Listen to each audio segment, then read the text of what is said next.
The next brand that will be discussed on stage has definitely found a winning formula. They are able to do basically skill without any marketing. I want to welcome you to Walter van der Sluis. He's operations manager at By Parra. And also Nick Buddingh from Sendcloud.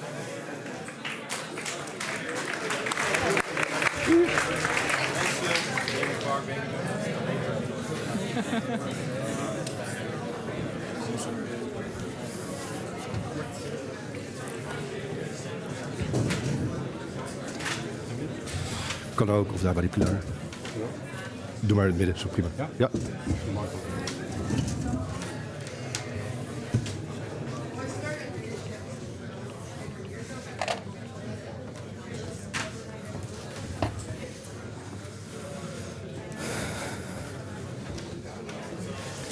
Hey guys, welcome. Thanks for being here, and I think again ask Phil thanks for inviting us for. I think it's the fourth time in a row, and I must say the venue is looking more beautiful every time. So great applause for them. My name is Nick, partner manager at Sendcloud, and we try to solve shipping globally. At least we are on a great mission for that. And today I brought my friend Walter from By Parra. He can shortly introduce himself. And we brought this super nice little friend. Our little friend, the bell pepper. What is it? A bell pepper. It's like a paprika, yeah, but it's a bell pepper in English. And then in a light. And then a light, of course, yeah. Nice, and it's part of a fruit series. First you had a tomato, a pear, and this is the last edition. I think we're going to introduce him better later in the talk. I think we have 24 minutes left. And to introduce the talk, we're going to stay away from CRO, landing pages, page speed.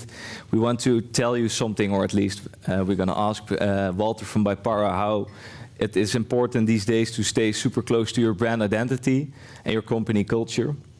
We're going to talk about collabs with Nike, with Pata, sorry. And of course also the limited editions, what is super powerful at your brand. Yep.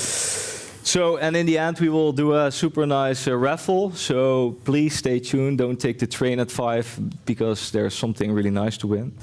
I think it's enough about me. Please introduce yourself, Walter. Yeah, thanks Nick for having me, thanks as Phil, of course. I've been working for 4 years now at By Parra. Before I used to work at a skate store, also online and offline business. And it all came from because I was skating, BMXing, surfing when I was a teenager. A bit of the same youth as Piet Parra himself. Yeah, like I said, I'm lucky that I'm now been working at By Parra for the last almost 5 years. Yeah, thanks for the introduction. Because before you were working at a skate store, right? Yeah, it's called Skate Store. In the 90s, a guy in The Hague or Scheveningen, where skateboarding and surfing came together. He started a shop called Hardcore Skate Store. Yeah. But when going online, the word hardcore was a bit misleading. So a lot of moms were like, okay, that's not the shop for my kid. So then we went into Skate Store. Yeah, it's becoming dirty at 5 o'clock. Other company, right? yeah. Or some good music, good music as well. Yeah, I think I want to start this talk with like bringing us a bit more to the roots of By Parra, and I think it also started with Piet Parra, the founder, and also the artist who's still making everything by hand by himself. Yeah. He's also a big fan of skateboarding, right? But can you bring us to like the starting point, but also where you start now? Yeah, sure. Where are you now at the company? Yeah. Well, yeah. Pieter Jansen, as he is called, was born in the south of Holland, Limburg. His dad is an artist or a painter as well, as he is. Started skateboarding. I think in '94 he was the Dutch champion in skateboarding. Started making illustrations, moved to Amsterdam, and then he got connected with where he is now. So he met up the guy from Nike. He met the guy from Pata. Yeah. He designed a lot of. I think the original logo is created by Peter, right? Yeah. The Pata, which is also super strong look like the Parra logo. Yeah. And where did the hype started? Because I heard a crazy story online about like Albert Heijn pushing you for creating a Nike, and then all of a sudden, last minute they changed their like brand. Yeah. As far as I know, the guy from Parra had the idea to get Peter in to make special design for Nike Air Max in 2005. And the funny thing is, I think we should have a slide. Yeah. Yeah, it's that one, right? Yeah. So, that's Piet himself. He also did a tomato in Amsterdam, big sculpture. But maybe worldwide known. His name Parra, became of the Nike Air Max, which is seen there, and that one didn't came out. The other one, the Amsterdam purple one, it came out, which is quite. It was worldwide a hype. And he designed 2 colorways, and this one was not taken into production, but he received 24 samples. And those shoes are now, the holy grail for sneakerheads. Yeah, I read about it. Like once a year they pop online, and then everyone's. It's a bit of a mystery around it. But I think this is also a great example why, like, sometimes a lot of brands are now more calculated, busy with their brand. Like, which tech stack do I need to have? And they start from like marketing campaign thinking. But I think the beauty of building engagement with your brand and starting a culture is also something you need to grow organically, right? And that's also what happened, I guess, with Parra. Yeah. I don't know if you need to grow organically, but I think it's the best for me. Or for us, it's the best way to grow. Mm-hmm. Yeah. So no investments, staying true to our artist thing, to skateboarding. But And talking about staying true to yourself, like company culture, how is that working at Parra, and how is that like anchored in every decision you make as a company? Well, in our niche, we're maybe a big brand, but we are really a small company. We are with 6 part-timers, giving it up. And living is a big part for us. So work should be added value to our living. We're human, we're humble. And like in the introduction, we never spent any real money on marketing. So natural growth. Being no humble. sugar daddy, like Edson would say from Parra. No. So fully bootstrapped. Nice. Yeah. Hey, and how? I think you also mentioned something about saying no, right? Like how important? Yeah. And tell me something about saying no, because I think we're all like. Sometimes it's super tempting to just say yes to everything because we want to make fast business, but well, that's not the case. We don't want to make fast business. We want to make good business. In the beginning we started as a B2C company, but now like half of our business is B2B worldwide.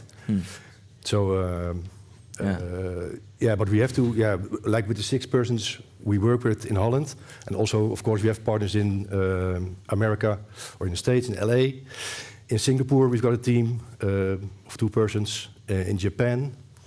We also are in the UK, but we organize that from the headquarters in Holland.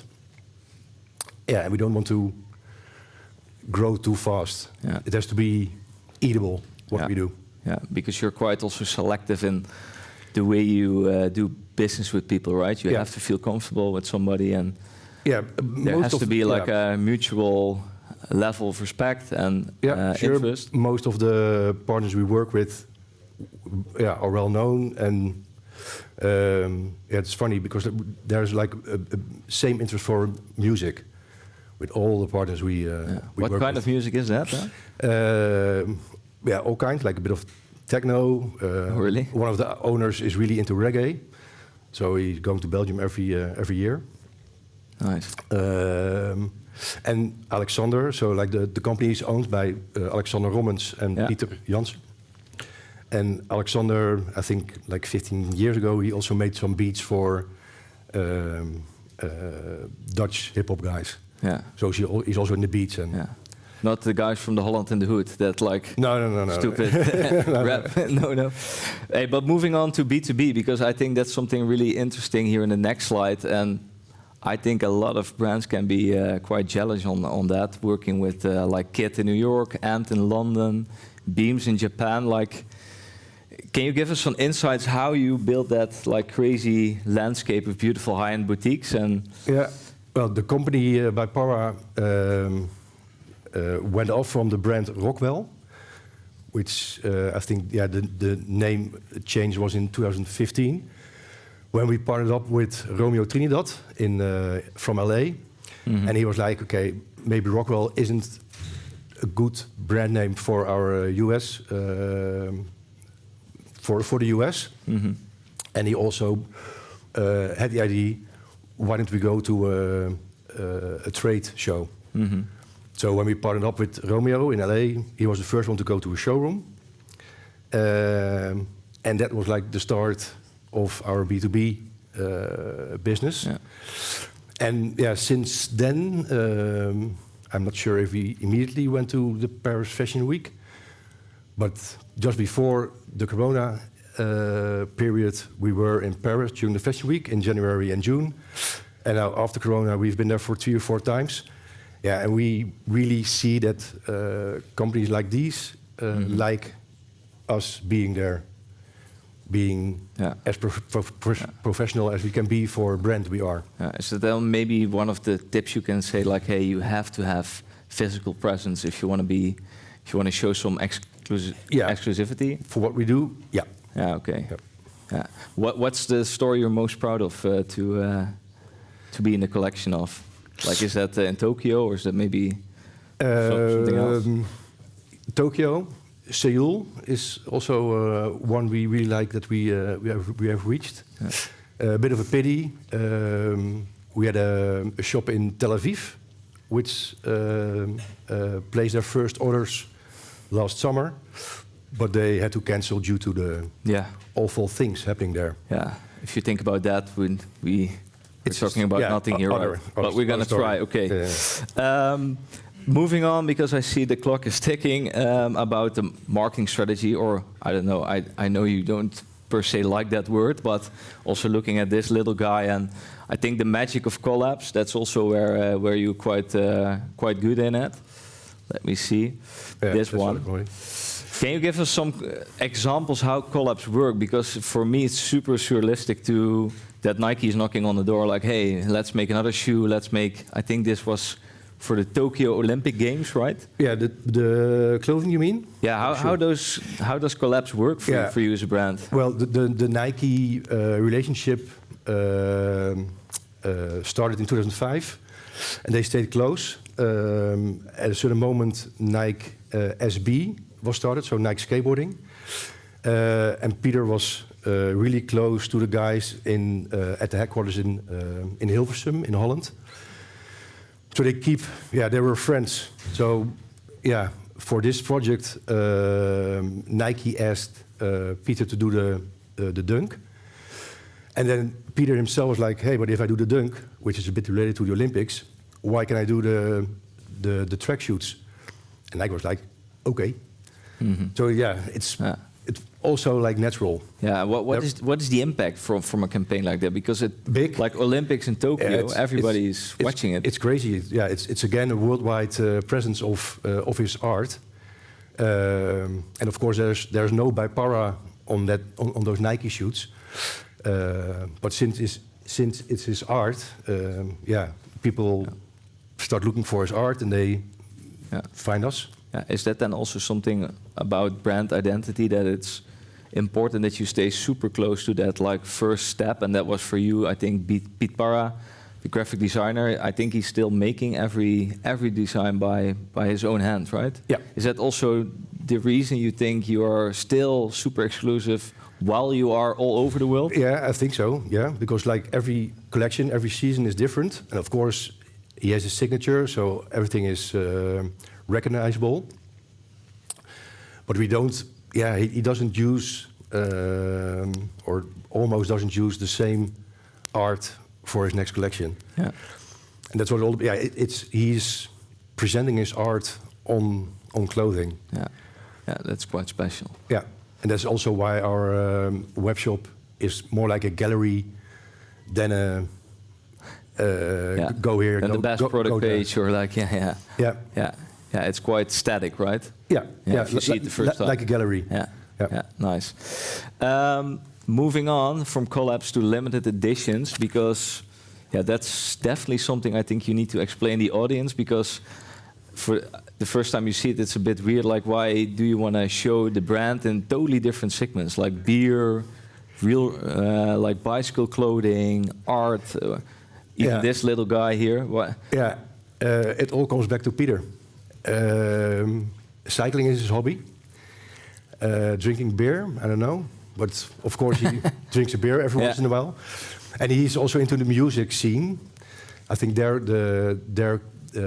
started the collaboration with Duvel. The cycling shoots are together with a company in the UK. It's called Romance. Really small, only online, only really focused on cycling clothing and accessories. Yeah, and I think they met online, cycling together, and they were like, "Hey, can we?" But is it that you thought about it like, "Hey, our customer, they have a bigger lifestyle than just a T-shirt or a hoodie," or is it also part of the strategy, or is that also came organically? There's no game, or there's not really a plan. Yeah. The Vases is a combination or collaboration with a company from Belgium. And I think they met because we wanted to do a silk screen. We used to sell posters. And we were like, okay, let's make an exclusive, limited edition. And he had a connection with a really good silk screen guy in Belgium. And one of the employees of the company is called Case Studio, is really good into making 3D stuff from the 2D art Peter makes. Yeah. And so every once in a while they come up with an idea, and the Vases were our last limited edition. Yeah. But the creative process of just all of the sudden it's there and that is happening. Yeah. And then we take it from there. So once production is ready, the By Parra company comes in. Yeah. So we handle transport from the manufacturer till the consumer who is lucky enough to win one of those Vases. Yeah. So this piece is super limited then. Yeah, it is. And it's not for the surprise in the end, right? Sorry? to like set the expectations right. Yeah. No. Okay, it's just our little friend. Hey, but it's my anchor. Moving to the end, because I think the clock is still ticking. I know, like, I really like the whole soft skill side of the business, and it has to grow organically. You have to stay close to your brand identity, and saying no is important. But if you look from like a tech perspective, tool perspective, what are still like where is potential and undiscovered potential left for you as By Parra? Like an email or Shopify or what? Yeah, well, like I said, we also do B2B because we're the brand. And we started with Shopify in 2018.